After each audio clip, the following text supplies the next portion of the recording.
Di tepi pasar Sembara, ada satu kios kecil yang selalu menarik perhatian. Kiosnya sederhana, papan lapuk, gorden plastik yang selalu ditarik separuh, dan sebuah lampu minyak yang bergoyang pelan setiap malam. Di siang hari kios itu terlihat biasa saja. Dagangan tersusun rapi, harga tertulis dengan kapur. Tapi ketika pasar sepi dan gerimis menempel di atap-atap seng, suasana berubah jadi sesuatu yang dingin dan salah.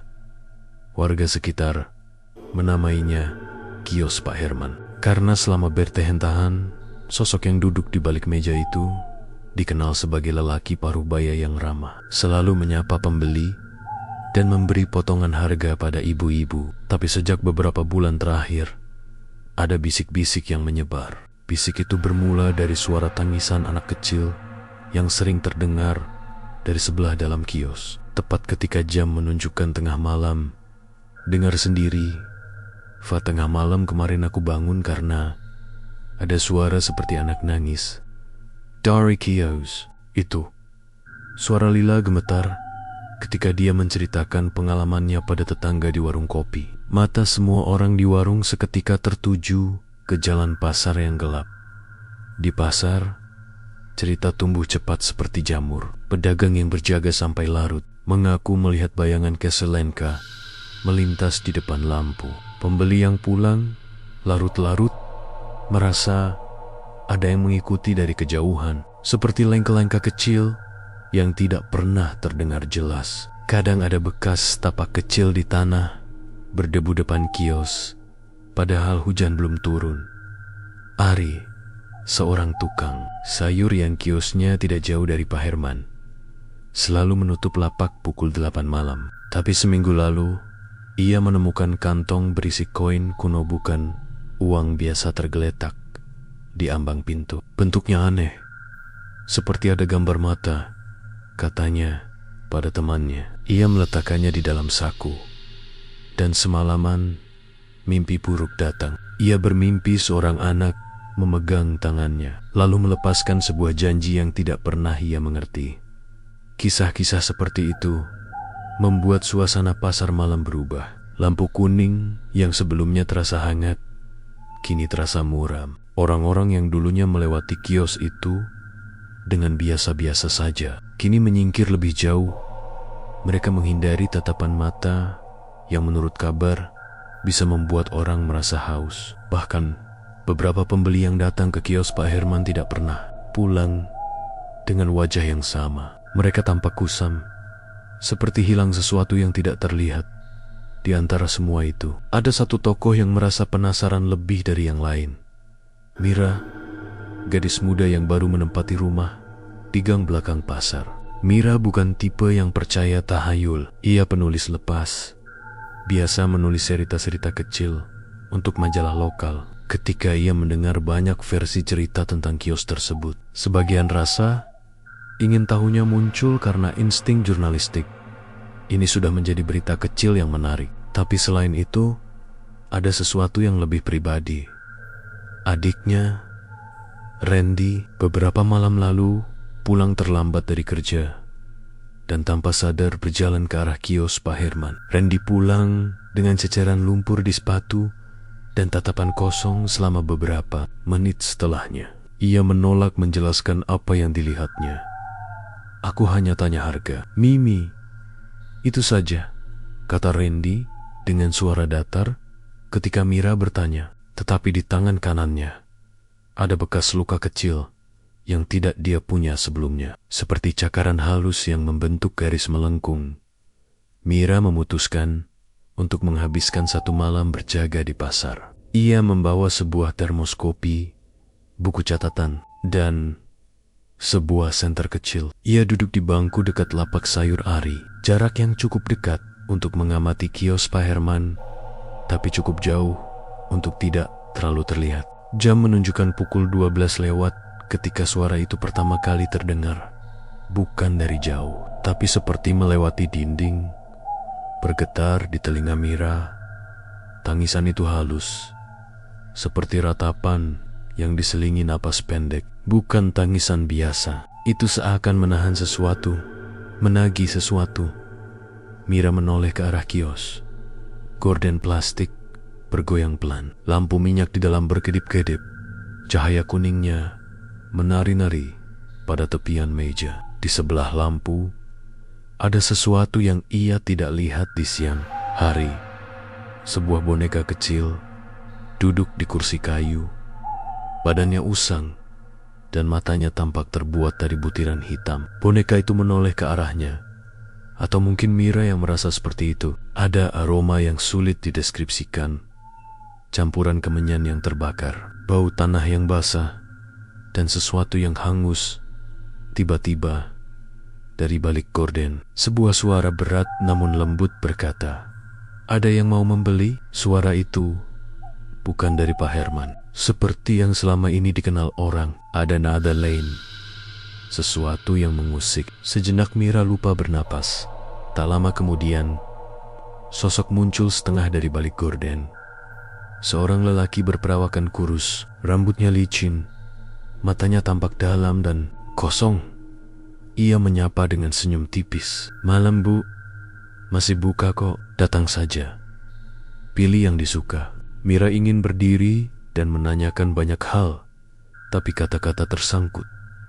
Ia hanya mengangkat senter, mengamati wajah pria itu. Ada bekas-bekas garis pada kulitnya yang mengilap di bawah cahaya minyak. Tangan lelaki itu memegang selembar kertas, kecil seolah-olah daftar transaksi di atasnya. Ada nama-nama yang ditulis dengan tinta pudar. Mira mengenali satu nama, Randy. Jantungnya berdegup keras. Ia berusaha tenang. Dengan langkah perlahan, ia mendekat. Dari jarak dekat, ia melihat detail yang membuat darahnya dingin. Di pojok meja, ada sepasang kaos kaki bayi yang basah. Ada sedikit tanah kering menyelip di jahitannya. Di dekatnya, ada piring kecil berisi nasi dan sebutir mangga yang disusun. Rapi, tapi mangga itu tidak berbau manis, melainkan seperti sesuatu yang sudah lama disimpan. "Siapa yang menangis tadi?" tanya Mira. Suaranya bergetar. Lelaki itu menunduk, matanya tak lepas dari kertasnya. "Anak itu selalu datang menagih. Mereka tak pernah lupa," jawabnya datar. "Anak? Siapa anaknya?" Mira memaksa dirinya untuk tidak terdengar panik, tetapi suaranya tidak bisa menutupi kekhawatiran. Lelaki itu mengangkat kepala perlahan. Bibirnya bergerak seperti sedang merapal sesuatu yang tidak Mira mengerti. Kemudian, dia tersenyum. Senyum yang tidak sampai ke matanya. "Dia hanya anak kecil yang menuntut hutang, Nona. Kios ini menagih balas." Mira merasa dunia di sekitarnya meluruh. Ada hawa dingin yang merayap dari lantai ke tubuhnya. Seperti ada tangan tak terlihat yang menyentuh pergelangan kakinya. Ia melihat ke arah gorden, dan di balik plastik yang tembus itu tampak bayangan kecil seorang anak duduk di lantai. Punggungnya menggigil. Sosok itu tidak bergerak jelas. Hanya ada siluet kepala yang menunduk. Tangisan kembali pecah. Kali ini, lebih suaranya menusuk, membuat telinga Mira berdengung. Tanpa sadar, Mira mengambil langkah mundur. Ia menyentuh saku dan menemukan koin kaku yang sempat diberi oleh Randy beberapa hari lalu. Koin yang sama bentuknya aneh. Seketika, ia merasa seolah-olah semua kata-kata yang beredar di pasar berubah menjadi potengen, teka-teki yang menempel pada jiwa. "Kenapa orang-orang datang ke situ malam-malam?" tanya Mira, hampir berbisik. Lelaki itu mengangguk pelan, seolah mengiyakan suatu teka-teki. "Orang datang karena kebutuhan, kadang keberuntungan, kadang utang. Tapi yang paling sering, mereka menukar sesuatu yang berharga, dan anak itu memastikan semuanya dibayar." Ia menutup kertasnya dan menaruhnya perlahan di bawah meja. Kalau sudah waktu menagih, tangisan itu datang, bukan untuk membuat takut, tapi untuk menuntut yang dijanjikan. Mira merasakan mual di perutnya. Janji, tuntutan, semua kata itu seperti batu berat yang menekan dada. Ia ingin bertanya lebih jauh. Ingin tahu siapa saja yang namanya tercantum di kertas.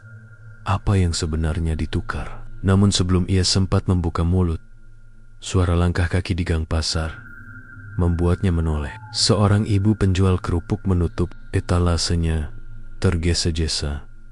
Wajahnya pucat. Malam itu, Mira pulang dengan kepala penuh pertanyaan dan rambut yang masih tercium bau kemenyan. Ia tahu satu hal, kios itu bukan sekadar kios biasa.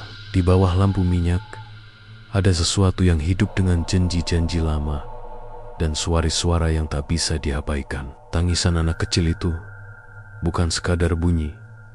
Ia adalah tanda bahwa ada kewajiban yang belum dilunasi. Saat Mira menutup pintu kamarnya, ia mendengar dari jalan sebuah nyanyian kecil, lirih, hampir seperti sebuah lagu pengantar tidur. Suara itu mengiris malam dan menyisakan rasa takut yang dalam. Di catatannya, Mira menulis satu kalimat pendek sebelum tidur. Besok, aku akan kembali. Aku harus tahu apa harga sebenarnya. Di luar, lampu minyak di kios itu terus berkedip. Di balik gorden plastik, boneka kecil masih duduk menatap dengan mata hitamnya. Dan dari suatu sudut gelap, tangisan itu masih terdengar. Lambat, pasti, menunggu pembayaran yang akan datang. Malam itu, Mira sulit tidur. Bayangan kios Pak Herman terus menghantui pikirannya. Suara tangisan anak kecil yang menusuk telinga, boneka bermata hitam yang seolah hidup, hingga kertas berisi daftar nama yang sempat ia lihat sekilas. Dan di antara nama-nama itu, ada nama adiknya, Randy. Seharian penuh, Mira mencoba meyakinkan dirinya bahwa apa yang ia lihat hanyalah halusinasi karena kelelahan. Namun setiap kali ia memejamkan mata, wajah lelaki kurus itu muncul lagi dengan senyum yang aneh, seolah menyimpan rahasia gelap. Pagi menjelang, Mira memberanikan diri untuk berbicara dengan Randy. Ren, aku lihat namamu tertulis di kios itu. Katanya hati-hati saat mereka sarapan. Randy langsung terdiam. Sendok yang ia pegang jatuh ke piring, membuat bunyi nyaring yang memecah suasana. Wajahnya pucat dan matanya tampak kosong. Kamu ngapain lihat-lihat ke sana? Suaranya pelan, tapi terdengar marah. Aku cuma khawatir. Kamu ngapain sebenarnya di sana?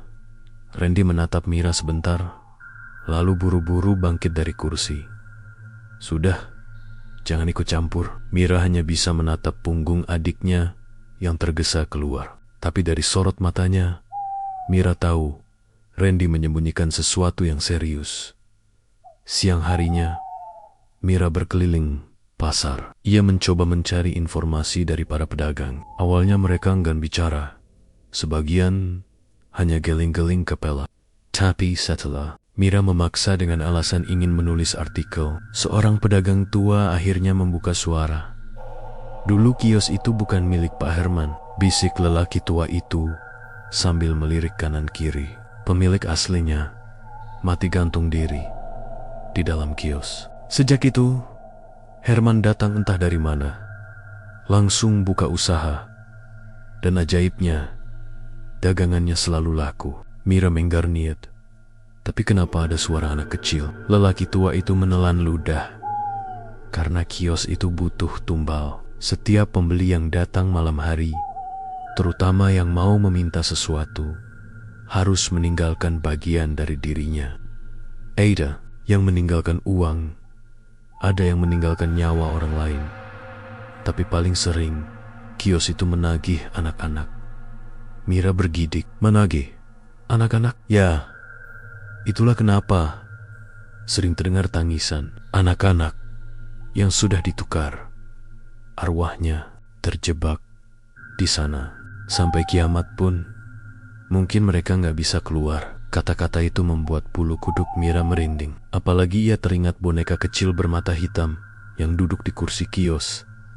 Malamnya, Mira kembali ke kios. Kali ini, ia tidak sendiri. Ia mengikuti Randy yang ternyata berjalan menuju pasar dengan langkah pelan. Dari jauh, Mira mengawasinya. Randy berhenti di depan kios Pak Herman. Gorden plastik kembali bergoyang, Lalu suara berat itu terdengar. Kau datang lagi. Sudah siap. Mira menahan napas. Dari celah gelap, ia melihat Pak Herman menyerahkan kertas pada Randy. Randy gemetar, lalu mengeluarkan sesuatu dari saku. Mira tidak bisa jelas melihat apa itu, tapi terdengar bunyi logam jatuh di meja. Kemudian, tangisan anak kecil pecah, lebih keras dari malam sebelumnya. Kali ini suaranya seperti berasal dari bawah tanah. Belum cukup, kata Pak Herman.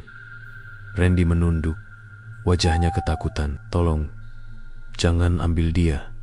Jangan. Janji harus dibayar. Kalau bukan dengan darahmu, maka dengan darah yang lain. Mira tidak tahan lagi. Ia keluar dari tempat persembunyiannya. Hentikan. Jangan ganggu adikku. Pak Herman menoleh perlahan. Wajahnya kali ini berbeda. Kulitnya terlihat lebih pucat. Matanya merah dan bibirnya sobek ke arah telinga, membentuk senyum yang mengerikan.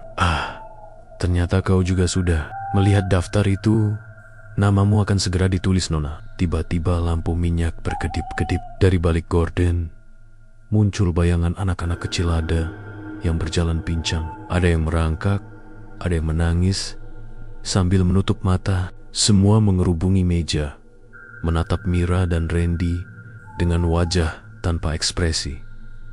Mira meraih tangan Randy dan berlari keluar. Tapi setiap kali mereka mencoba menjauh, langkah kaki kecil terdengar mengikuti, semakin cepat, semakin dekat. Suara tension itu tidak berhenti, malah semakin keras, seperti memenuhi seluruh pasar. Saat mereka sampai di pintu keluar pasar, Randy terhenti. Wajahnya pucat pasi. Mimi, aku sudah menandatangani sesuatu. Aku gak bisa pergi. Apa maksudmu? Mira panik menarik tangannya. Aku minta rezeki dari kios itu. Aku janji menyerahkan sesuatu, tapi aku gak sanggup. Mira terbelalak. Jadi itu maksudnya. Daftar nama itu bukan sekadar catatan pembeli, tapi daftar orang yang berhutang pada makhluk di kios. Tiba-tiba suara Pak Herman terdengar dari dalam pasar. Berat dan menggema. Kalau dia tak membayar, kau yang akan menggantikan, Nona. Mira merasakan tubuhnya membeku. Di belakang mereka, bayangan anak-anak kecil semakin mendekat. Matanya kosong, tangannya terulur. Randy jatuh berlutut, menangis histeris. Ampun, jangan ambil kakakku. Ambil aku saja. Tapi dari kejauhan, suara tawa Pak Herman terdengar. Tawa panjang yang dingin. Janji bukan bisa diganti sesuka hati.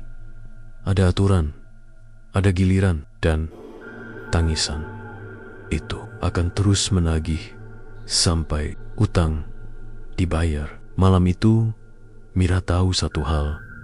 Ia dan Randy sudah terikat pada sesuatu yang jauh lebih gelap dari yang mereka bayangkan. Dan kios itu, dengan lampu minyaknya yang redup, tidak akan pernah melepaskan mereka begitu saja. Hujan deras turun malam itu. Air menetes dari atap seng, menimbulkan bunyi yang berulang-ulang, seperti ketukan yang tidak pernah berhenti. Di dalam kamarnya yang remang, Randy duduk di tepi ranjang. Tubuhnya bergetar, keringat dingin membasahi pelipisnya meskipun udara begitu sejuk. Mira yang masih terjaga memperhatikan adiknya dari balik pintu. Sejak kejadian di pasar semalam, Randy semakin aneh. Ia jarang bicara, matanya selalu gelisah, dan sesekali seperti berbicara pada dirinya sendiri. Mira tahu ada yang harus dijelaskan. Ia masuk ke kamar. Ren, ceritain ke aku, apa yang sebenarnya kamu lakukan sampai namamu ada di daftar itu? Randy menunduk lama, seakan sedang menimbang sesuatu. Lalu ia menghela napas panjang. Aku gak mau cerita, Mi. Tapi kalau aku gak cerita, kamu gak akan ngerti kenapa kita gak bisa kabur dari semua ini. Mira duduk di sampingnya. Kamu harus cerita. Aku gak akan biarin kamu sendirian. Hadapi ini. Randy menatap kosong ke arah jendela. Hujan masih menetes deras. Semua bermula waktu aku kesulitan kerja, Mi. Kamu tahu sendiri, uang kita pas-pasan. Aku gak mau kamu yang terus kerja keras. Jadi, aku cari jalan lain. Mira terdiam, jantungnya berdegup kencang. Waktu itu aku pulang lewat pasar. Sudah malam, tapi kios Pak Herman masih buka. Anehnya, lampu kios itu terang sekali. Padahal kios lain gelap. Pak Herman duduk di sana, tersenyum, seolah memang menunggu aku. Rendi menelan ludah, suaranya mulai bergetar. Dia bilang, "Aku tahu kamu butuh uang. Duduklah, mari bicara." Mira merinding, seolah-olah kios itu tahu kelemahan setiap orang yang lewat. Aku sempat ragu, tapi entah kenapa kaki ini melangkah sendiri. Begitu aku duduk, Pak Herman langsung keluarkan selembar kertas kusam. Di atasnya ada tulisan-tulisan aneh, tapi aku tetap bisa membaca satu bagian. "Jika kau ingin rezeki, tanda tangani namamu di sini." Mata Rendi berkaca-kaca. Aku bodoh, Mi. Aku tanda tangani kertas itu. Setelah itu, Pak Herman kasih aku koin tua. Dia bilang, "Besok uangmu akan berlipat. Daganganmu akan habis, keberuntungan akan menghampiri. Tapi ingat, setiap janji ada bayaran." Mira menutup mulutnya, takut berteriak.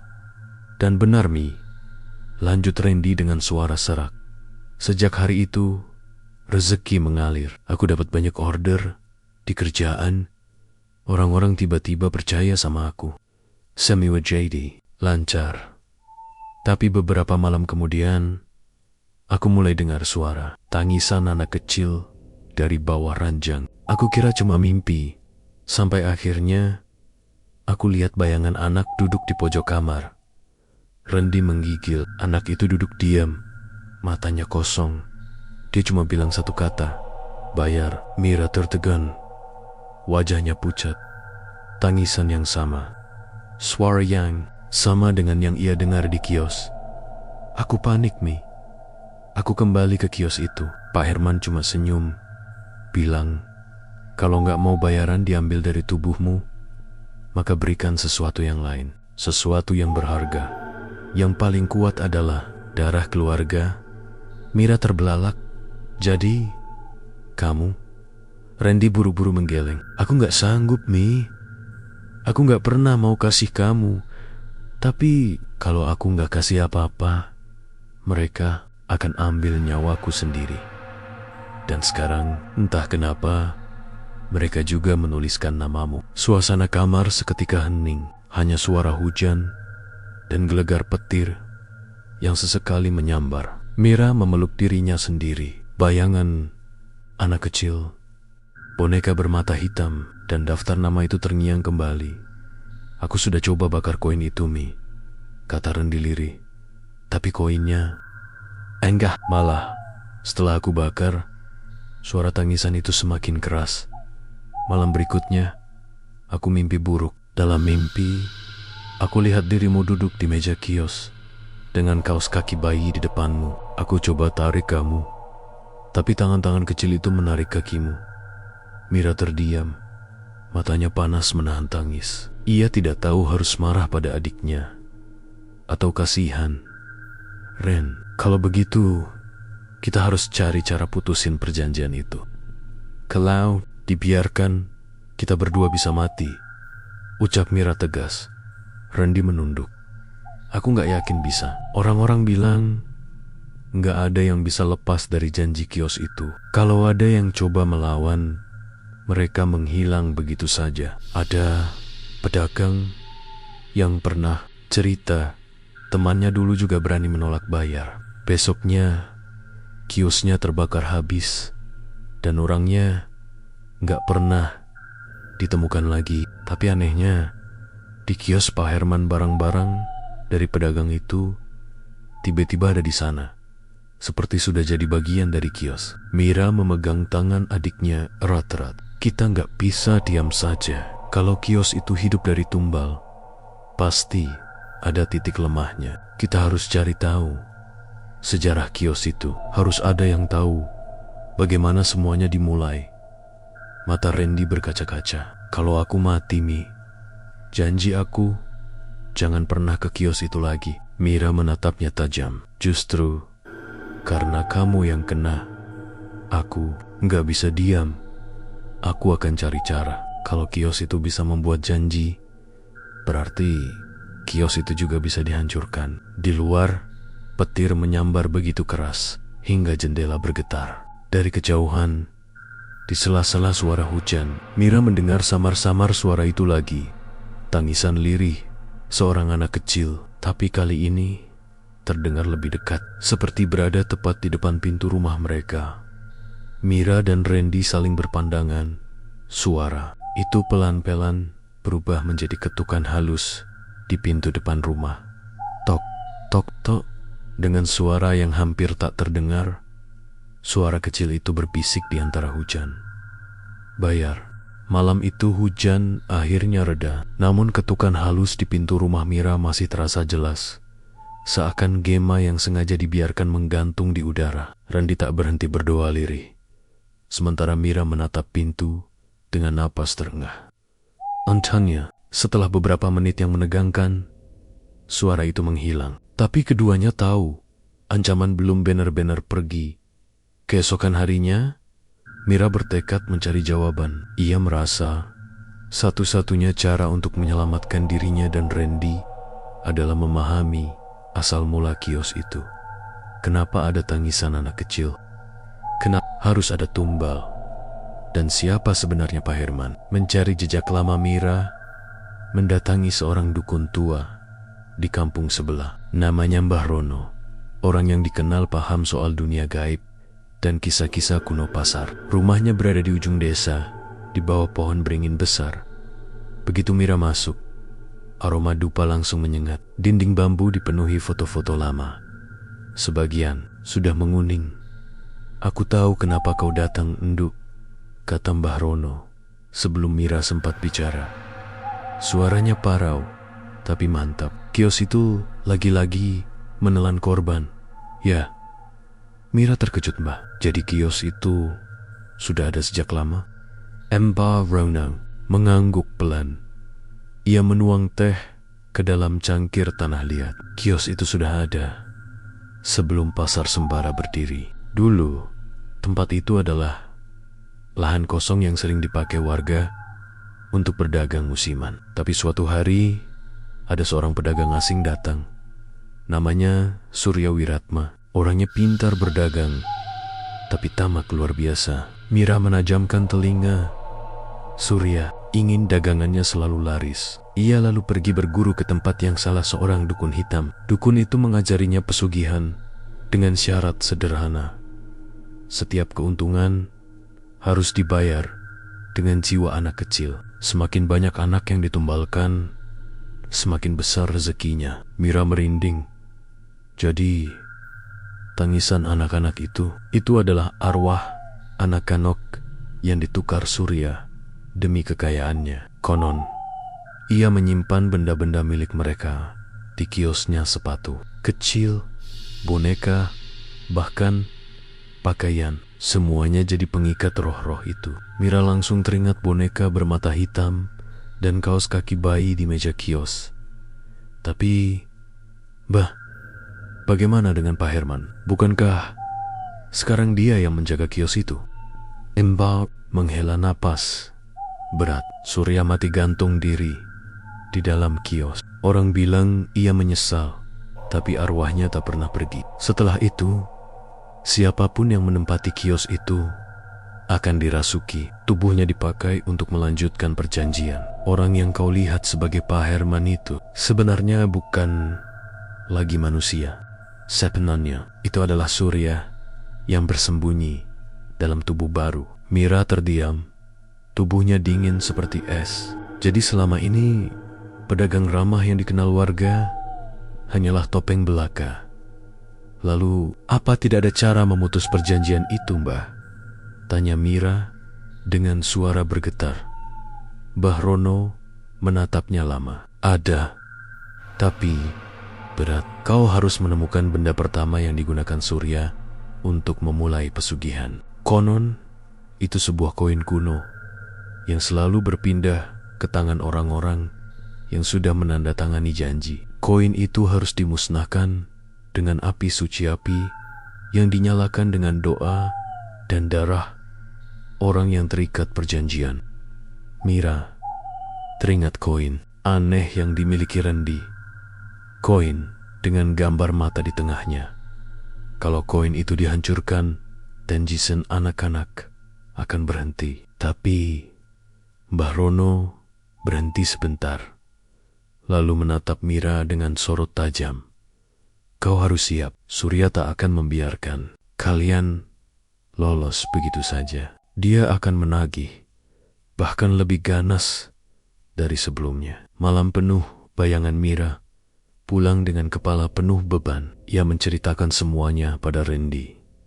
Wajah Randy makin pucat saat mendengar bahwa koin yang ia simpan adalah kunci utama perjanjian. Kalau benar koin ini harus dihancurkan dengan darahku, berarti aku bisa mati, ucap Randy dengan suara gemetar. Mira menggenggam tangan adiknya erat. Kalau itu satu-satunya cara, kita harus coba. Lebih baik melawan daripada pasrah ditelan. Chaos itu. Namun malam itu, sebelum mereka sempat membuat rencana, suara tangisan kembali terdengar. Kali ini, bukan hanya dari luar rumah, tapi dari dalam kamar. Mira menoleh cepat dan melihat sesuatu yang membuatnya hampir berteriak. Di pojok kamar, ada seorang anak kecil duduk sambil memeluk boneka. Bajunya basah kuyup, seperti baru ditarik. Dari lempo, wajahnya pucat, matanya kosong, dan dari mulutnya keluar suara lirih. Bayar, bayar. Randy menjerit. Ia meraih koin di saku dan melemparkannya ke lantai. Aneh, koin itu bergetar sendiri, lalu berguling ke arah anak kecil itu. Begitu koin menyentuh boneka di pelukannya, tangisan itu berhenti sesaat, kemudian berubah jadi tawa serak yang mengerikan. Lampu rumah padam seketika. Dalam gelap, suara Pak Herman terdengar jelas, berat, dan dingin. Janji tak bisa diputus begitu saja. Koin itu milik kami, dan kalian sudah jadi bagian dari kios ini. Mira menahan napas, tubuhnya membeku. Randy bersembunyi di belakangnya, ketakutan, setengah mati. Mereka tahu, malam itu baru awal dari teror yang lebih besar. Malam itu, rumah Mira terasa seperti penjara gelap. Lampu padam, suara hujan tinggal sisa tetes dari genting, dan di dalam kamar masih tercium bau tanah basah bercampur kemenyan. Anak kecil yang tadi muncul sudah lenyap, tapi koin terkutuk itu kini tergeletak di lantai, berkilau aneh dalam remang. Mira memungutnya dengan tangan gemetar. Koin itu terasa dingin sekali, seolah bukan logam biasa, melainkan sesuatu yang hidup. Di permukaannya, ukiran mata itu tampak bergerak seperti menatap balik siapapun yang melihatnya. Jangan pegang itu lama-lama, bisik Randy dengan wajah pucat. Koin ini kuncinya, Ren. Kalau kita hancurkan, mungkin semuanya berakhir, jawab Mira, meski hatinya sendiri diguncang ketakutan. Rencana putus asa esok paginya, Mira dan Randy menemui kembali Mbah Rono. Lelaki tua itu terkejut melihat koin tersebut dibawa langsung ke hadapannya. Tangannya bergetar saat menyentuhnya. Benar, ini koin pertama Surya Wirat, sumber dari semua perjanjian, gumamnya. Tapi untuk menghancurkannya, kalian butuh api suci. Api biasa tidak akan mempan. Api suci itu apa, Mbah? Tanya Mira.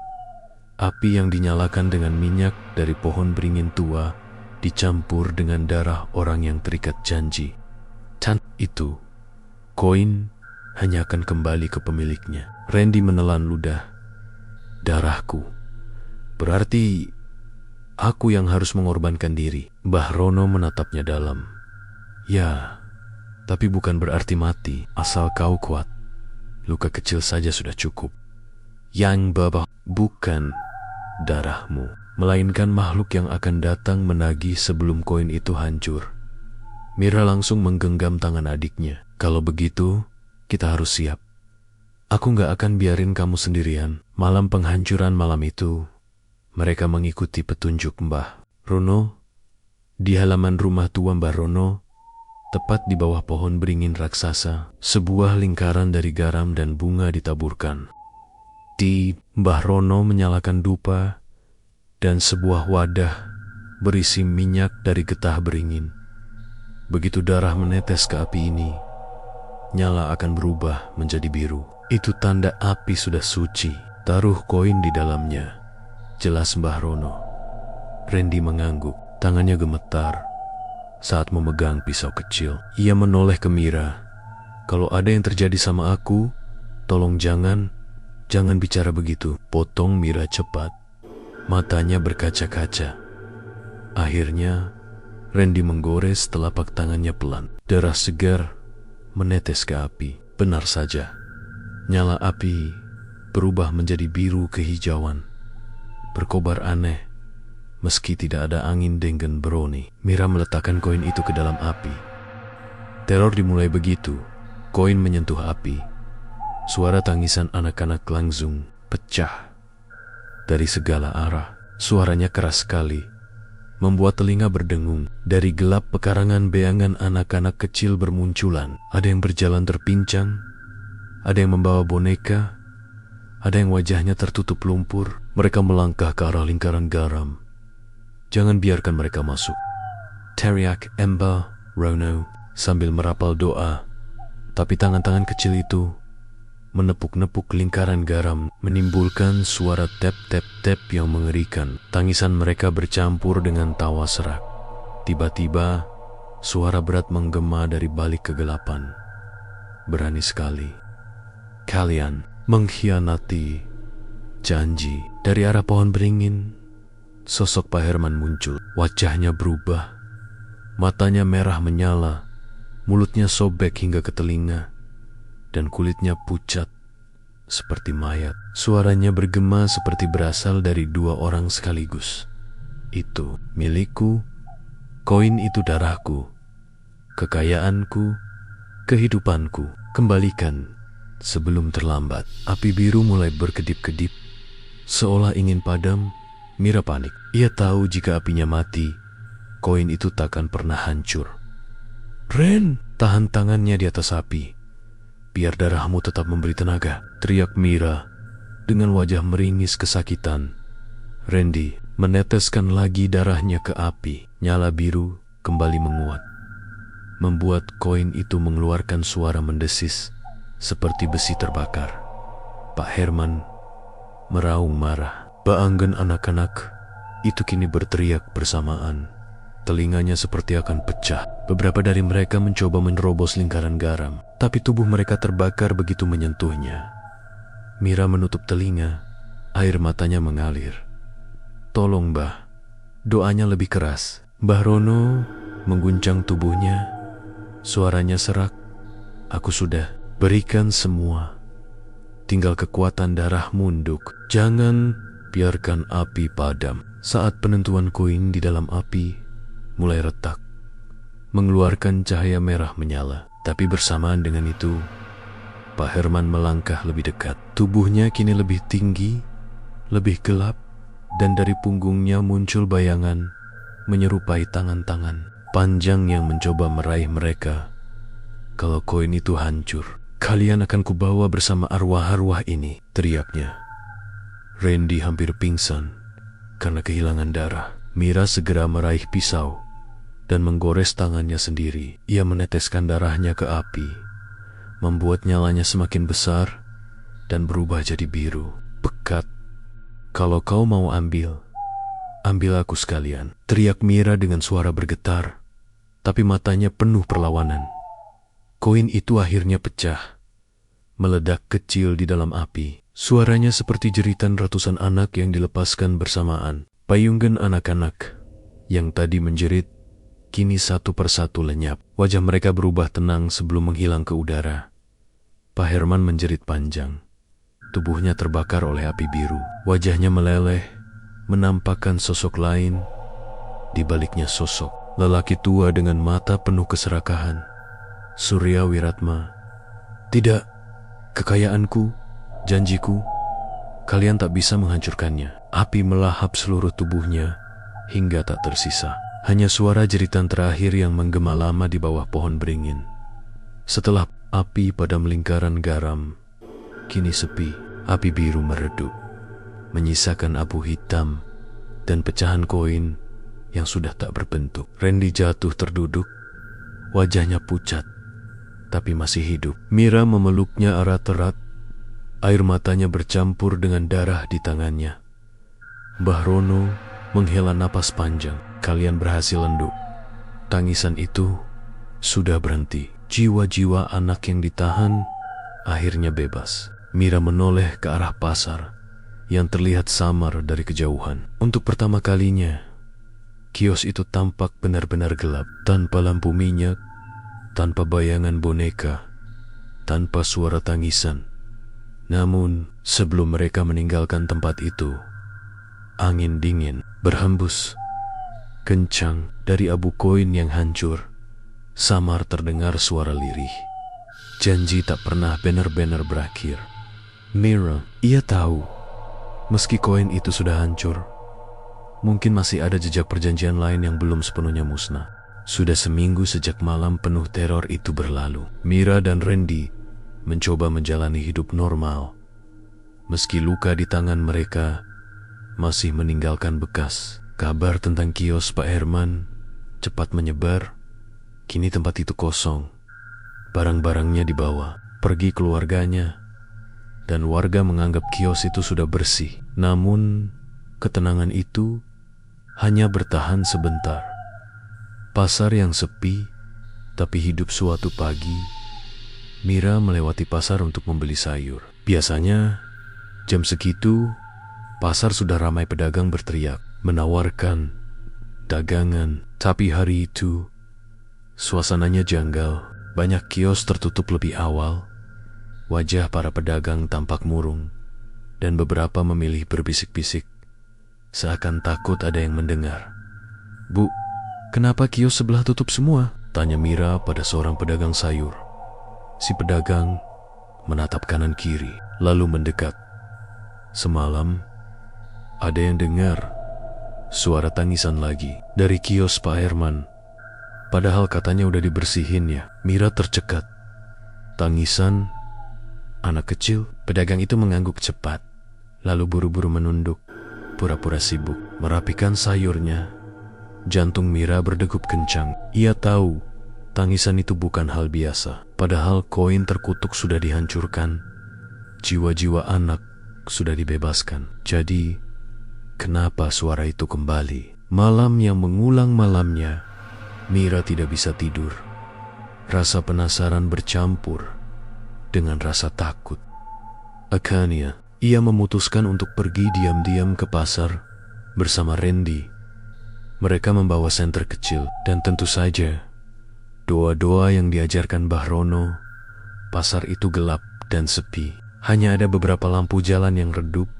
Sisanya tertutup bayangan bangunan kios. Bau amus, anyar tersiam, samar, bercampur dengan bau tanah basah. Saat mereka sampai di depan kios Pak Herman, pintunya terkunci dengan rantai berkarat. Namun, dari dalam terdengar jelas suara itu. Tangisan lirih anak kecil. Randy menggenggam tangan Mira. "Mbak, suara itu masih ada. Padahal kita udah diam dulu, dengerin baik-baik," potong Mira. Tangisan itu semakin keras, lalu tiba-tiba berubah jadi suara tawa kecil. Tawa yang serak, panjang, dan dingin. "Kalian pikir aku hilang begitu saja?" Suara itu menggema, bukan dari satu anak, tapi dari banyak mulut. Wajah dikakak tiba-tiba, kaca kecil di kios itu berembun. Padahal tidak ada siapapun di dalam. Perlahan muncul bekas telapak tangan mungil di permukaannya. Lalu, satu demi satu, wajah anak-anak menempel di kaca itu. Pucat, mata kosong, mulut mereka sobek, hingga telinga. Menatap lurus pada Mira dan Randy. Mira mundur ketakutan, hampir menjatuhkan senter. Mereka harusnya sudah bebas. Namun salah satu wajah anak itu membuka mulut. Dan dari sana keluar suara orang dewasa, berat dan penuh kebencian. Aku, Surya Wiratma. Aku tidak pernah mati. Selama pasar ini hidup, aku juga hidup. Randy menelan ludah. Mbak, kalau benar dia masih ada, berarti semua ini belum selesai. Pedagang yang menghilang keesokan harinya, kabar lebih buruk muncul. Salah satu pedagang ayam di pasar mendadak menghilang. Dagangannya tertinggal, ayam-ayamnya mati mendodok, dan hanya ada bercak darah kecil di lantai kiosnya. Tidak ada yang tahu kemana dia pergi. Sebagian warga mulai berbisik, pasar ini kena kutukan. Kalau bukan kios Pak Herman, ya kios lain yang kena giliran. Beberapa pedagang bahkan menolak buka. Pasar yang biasanya ramai kini semakin sepi. Tetapi anehnya, kios Pak Herman justru terlihat lebih bersih dari sebelumnya. Bahkan ada bau kemenyan samar yang tercium dari dalam, seolah ada yang masih merawat kios itu. Gumam Mira saat ia dan Randy kembali menyelidiki kembali pada jejak lama malam itu. Mereka menemui lagi Mbah Rono. Lelaki tua itu tampak murung, wajahnya lebih pucat dari biasanya. Sejak koin itu hancur, aku berharap semuanya selesai. Tapi aku salah, katanya dengan suara berat. Apa maksud Mbah? Tanya Mira. Kalian menghancurkan sumber kekuatan, tapi Roh Surya Wiratma tidak terikat hanya pada satu koin. Ia menanamkan janjinya pada banyak benda, pada tanah pasar itu sendiri. Itu sebabnya, meski koin hancur, jiwanya masih berkeliaran. Myra terdiam. Berarti kita harus membakar seluruh pasar? Mbah Rono menggeleng cepat. Tidak bisa. Pasar ini sudah terlalu lama jadi tempat perjanjian. Kalau kau hancurkan, yang keluar bukan cuma Surya, tapi semua makhluk yang pernah jadi tumbalnya. Lalu, apa yang harus kita lakukan? Suara Randy bergetar. Mbah Rono menatap mereka lama, lalu berkata lirih, kalian harus temukan pusat. Janji, tempat pertama kali Surya melakukan pesugihan. Tanpa itu, pasar akan terus meminta tumbal. Peringatan di malam hujan malamnya, saat hujan deras mengguyur kota, Mira kembali mendengar suara di telinganya. Saat ia sendirian di kamar, lampu tiba-tiba padam. Dari jendela, samar terlihat bayangan anak kecil berdiri di halaman rumah. Tubuhnya kuyup, kepalanya menunduk, tangannya yang kecil menunjuk ke arah pasar. Lalu dari belakangnya muncul sosok tinggi berjas hitam dengan wajah hancur Surya Wiratma. Ia menatap Mira dengan senyum bengkok. Kalau kau benar-benar ingin mengakhirinya, temui aku di tempat pertama darah ditumpahkan. Petir menyambar. Saat cahaya kilat menerangi halaman, bayangan itu lenyap. Hanya tersisa tanah basah yang berbau anyir. Mira terisak. Tubuhnya gemetar. Ia tahu pertempuran mereka belum selesai. Pasar itu bukan sekadar tempat jual beli, melainkan gerbang yang terus memberi makan pada roh serakah yang tak pernah kenyang. Dan untuk menghentikannya, ia harus kembali ke masa lalu pasar itu, ke rahasia pertama yang disembunyikan selama puluhan tahun. Malam itu, Mira tidak bisa tidur setelah melihat bayangan anak kecil dan sosok Surya Wiratma. Kata-kata yang bergaung di telinganya terus menempel seperti bisikan. Temui aku di tempat pertama darah ditumpahkan. Ia tahu itu bukan sekadar. Itu adalah undangan, sekaligus peringatan bahwa semuanya belum berakhir. Jejak ke masa lalu keesokan paginya, Mira dan Randy kembali menemui Mbah Rono. Lelaki tua itu duduk di kursi reyot sambil menatap kosong ke arah langit. Wajahnya terlihat lebih renta dari biasanya, seakan beban masa lalu semakin menekannya. Mbah, Surya muncul lagi. Dia bilang harus ditemui di tempat pertama darah ditumpahkan, kata Mira dengan suara bergetar. Mbah Rono menghela napas panjang.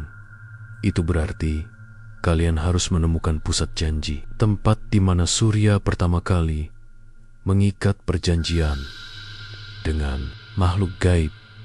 Tempat itu bukan kios, bukan rumah, melainkan tanah yang jadi fondasi pasar itu sendiri. Tanah, pasar, Randy menelan ludah. Ya, sebelum pasar itu berdiri, tempat itu dulunya kuburan tua. Konon, Surya melakukan ritual pesugihan di sana. Ia menanam sesuatu yang jadi penanda ikatan. Sebuah kendi tanah liat berisi darah tumbal pertama. Selama kendi itu tidak dihancurkan, roh Surya akan terus ada. Bahkan meski kalian hancurkan koinnya. Mira menggigil. Berarti kita harus menemukannya di bawah pasar. Mbah Rono menatap mereka dalam-dalam. Kalian harus siap. Begitu kalian menggali ke akar janji itu, makhluk-makhluk yang terikat akan mencoba menghentikan kalian. Mereka akan muncul, berusaha menakut-nakuti, bahkan melukai. Tapi kalau kalian mundur, pasar ini akan terus menagih tumbal sampai kiamat. Malam penggalian malam itu, mereka bertiga menuju pasar dengan peralatan seadanya. Cangkul, senter, dan doa-doa. Pasar sudah sepi, kios-kios terkunci rapat. Hanya suara serangga malam yang terdengar, bercampur dengan bau anyir samar dari arah kios Pak Herman. Tempatnya di sini, gumam Mbah Rono. Berhenti di tengah lorong pasar. Ada bekas lantai semen yang lebih tua dari yang lain. Retak, seakan menutupi sesuatu. Tanpa banyak bicara, mereka mulai mencangkul. Suara besi menghantam semen menggema, membuat suasana semakin mencekam. Baru beberapa menit, suara tangisan anak kecil terdengar dari arah kios. Semakin lama semakin dekat, bercampur dengan tawa lirih yang membuat bulu kuduk berdiri. Kalian tidak boleh membukanya. Mira menoleh dan matanya membelalak. Dari ujung lorong muncul sosok anak-anak dengan tubuh setengah gosong, kulit terkelupas, mata melotot tanpa bola. Mereka berjalan menyeret kaki, satu persatu mendekat. Wajah mereka hampa tapi penuh dendam. Randy menggenggam cangkulnya erat-erat. "Mbak, kalau mereka mendekat, aku yang hadapi. Jangan sakiti mereka," seru Mira panik. "Mereka cuma korban, bukan musuh kita." Sementara itu, tanah yang digali akhirnya memperlihatkan sesuatu. Kendi tanah liat berwarna hitam, berlumut dengan simbol aneh yang terukir di permukaannya. Dari dalam kendi itu, terdengar suara lirih, seperti bisikan ribuan mulut yang berdoa dengan bahasa asing. Pertarungan terakhir begitu kendi itu terlihat. Suara keras menggema memenuhi pasar. "Berhenti!" Sosok Surya Wiratma muncul dari kegelapan. Tubuhnya tinggi, berpakaian rapi seperti saudagar kaya, tapi wajahnya hancur setengah dengan mata merah menyala. Udara di sekitar mereka mendadak dingin, menusuk tulang. "Kalau kalian menghancurkan kendi itu, kalian akan menghancurkan aku. Tapi ingat, aku tidak sendiri. Aku punya ratusan jiwa yang akan ikut terkubur. Kalian sanggup menanggung dosanya." Mira menggigil, tapi ia membalas dengan suara tegas. "Kau yang mengikat mereka, bukan kami. Jika mereka terlepas, setidaknya mereka bebas dari ikatanmu." Surya meraung marah. Anak-anak korban pesugihan menjerit. Wajah mereka melengkung, jadi ngeri, dan tubuh mereka merayap mendekati Mira dan Randy. Lampu senter berkelip-kelip, seakan ditelan kegelapan. Randy mengangkat cangkul, bersiap memecahkan kendi. Tapi tiba-tiba, tangan Surya yang hitam berasap menempel di lehernya, mencekik hingga Randy terangkat dari tanah. "Berani sekali kau bocah," desis Surya. Mira menjerit. Lalu tanpa pikir panjang, ia merebut kendi itu dengan tangannya sendiri. Rasa panas langsung menjalar ke tubuhnya, membuat kulitnya seperti terbakar. Namun ia tidak melepasinya. Dengan teriakan penuh keberanian, Mira menghantam kendi itu ke lantai semen. "Akhir dari pasar Fra! Ang!" Kendi hancur berkeping-keping. Darah hitam pekat muncrat mengalir seperti ular kecil di lantai. Suara jeritan menggema dari segala arah. Jeritan anak-anak bercampur dengan raungan Surya. Tubuh Surya bergetar, wajahnya retak-retak, lalu meledak menjadi asap hitam yang terhisap ke tanah. Sosok anak-anak korban berubah bening.